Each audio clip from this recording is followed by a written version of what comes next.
দৈনিক ইত্তেফাক।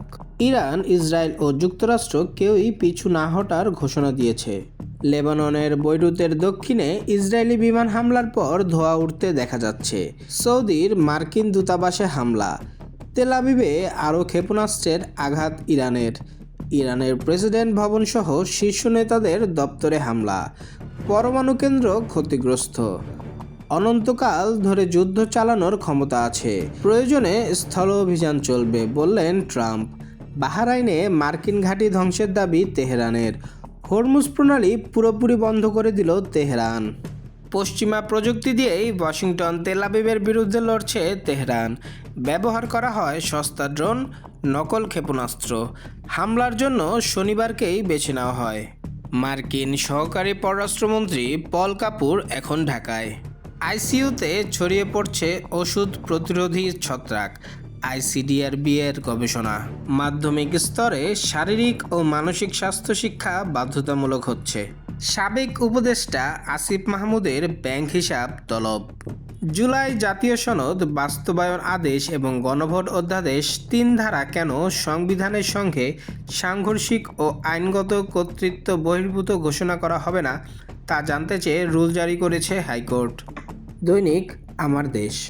ইসরায়েলের সমর্থনে ইরানে হামলার স্বীকারোক্তি মার্কিন পররাষ্ট্রমন্ত্রীর। মার্কিন নাগরিকদের অবিলম্বে ১৪ দেশ ছেড়ে যাওয়ার আহ্বান। উপসাগরীয় অঞ্চলে ২ মার্কিন দূতাবাস বন্ধ। ইরানে ৭৮৭ জন নিহত। কুয়েতে নিহত ৬ মার্কিন সেনা। ইরান যুদ্ধ ৪-৫ সপ্তাহ চলতে পারে বললেন ট্রাম্প। ইরানের প্রতিরোধমূলক হামলায় কাঁপছে মধ্যপ্রাচ্য। সর্বোচ্চ নেতাকে হারানোর পর মধ্যপ্রাচ্য জুড়ে ব্যাপক হামলা চালাচ্ছে ইরান। এ অঞ্চলে যুক্তরাষ্ট্রের ঘাঁটি থেকে দূতাবাস, কোনো কোনো ক্ষেত্রে বিমানবন্দরেও আছড়ে পড়ছে ইরানি বিধ্বংসী ক্ষেপণাস্ত্র ও ড্রোন। তীব্র হামলার মুখে মধ্যপ্রাচ্যের বিভিন্ন ঘাঁটি থেকে সেনাদের সরিয়ে নিতে বাধ্য হচ্ছে ওয়াশিংটন। পাশাপাশি সরিয়ে নিচ্ছে নিজ দেশের নাগরিকদেরও। এছাড়া সৌদি আরব ও কুয়েতে দেশটি দূতাবাস বন্ধ করে দিয়েছে। বলতে গেলে ইরানি প্রতিশোধের আগুনে পুড়ছে পুরো মধ্যপ্রাচ্য। খবর আল জাজিরার। দেশে পর্যাপ্ত পরিমাণ জ্বালানি তেল মজুদ রয়েছে। যুদ্ধের অজুহাতে দাম বাড়ার কোনো কারণ নেই, এমন তথ্য দিয়েছে বাংলাদেশ পেট্রোলিয়াম কর্পোরেশন বিপিসি। নিরাপত্তা শঙ্কা, অর্থকষ্ট ও অনিশ্চয়তায় প্রবাসীরা। 4 দিনে শাহজালাল ও শাহ আমানতে 182 আন্তর্জাতিক ফ্লাইট বাতিল। কাতার, দুবাই সহ বিমানের 6 রুটের সব ফ্লাইট 5 মার্চ পর্যন্ত বাতিল। বিভিন্ন দেশের নাগরিকরা নিরাপদে সরলেও ঝুঁকিতে বাংলাদেশিরা।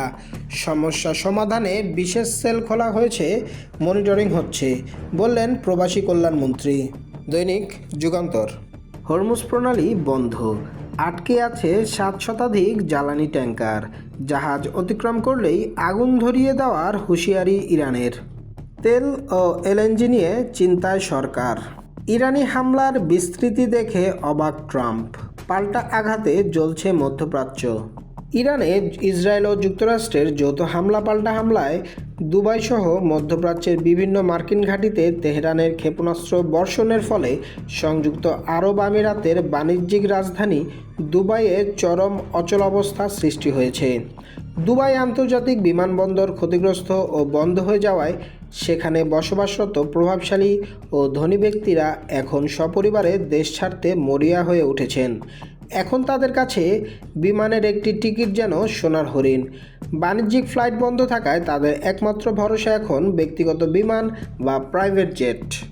এই সুযোগে চার্টার বিমানের ভাড়া স্বাভাবিক সময়ের চেয়ে কয়েক গুণ বেড়ে গেছে। অনেক ক্ষেত্রে ইস্তাম্বুল বা মস্কোগামী ছোট জেটের এক একটি সিটের ভাড়া কোটি টাকা ছাড়িয়ে গেছে। খবর দ্য গার্ডিয়ানের। ভেঙে পড়তে পারে বিশ্ব ব্যবস্থা।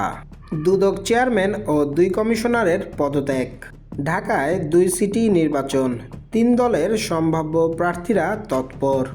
আসন্ন ঈদে রপ্তানিমুখী শিল্পে কর্মরত শ্রমিকদের বেতন ভাতা পরিশোধে মালিকদের বিশেষ ঋণ সুবিধা দেওয়ার সিদ্ধান্ত নিয়েছে কেন্দ্রীয় ব্যাংক।